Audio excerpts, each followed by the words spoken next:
Erano circa le 7 del mattino quando è giunta al 112 la segnalazione di una grave lite fra più persone in pieno centro a Naro. Giunti immediatamente sul posto, con numerose pattuglie e carabinieri della locale stazione del nucleo operativo della compagnia delicata, si sono subito resi conto di trovarsi davanti alla scena di un efferato crimine.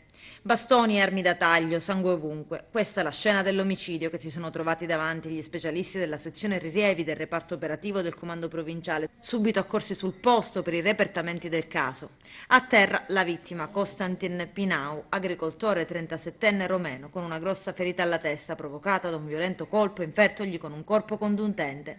È stato subito portato all'ospedale di Canicattì, dove è deceduto poco dopo. I rilievi sul luogo del delitto hanno subito consentito di trovare tracce importanti e varie macchie di sangue. I carabinieri, dopo aver identificato la vittima, hanno in breve tempo ricostruito il suo passato, sentendo parenti, amici e familiari, appurando che recentemente l'agricoltore romeno aveva avuto dei dissapori con un connazionale 44enne domiciliato a Naro.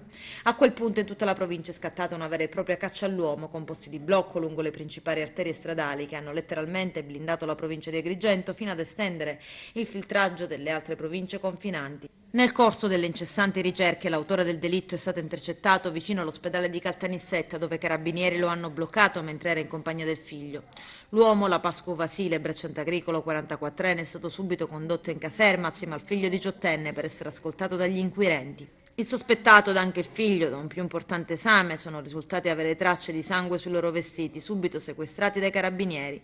I militari dell'Arma nel parcheggio dell'ospedale di Caltanissetta hanno trovato l'auto, al cui interno c'era una grossa spranga ancora intrisa di sangue, subito sequestrata.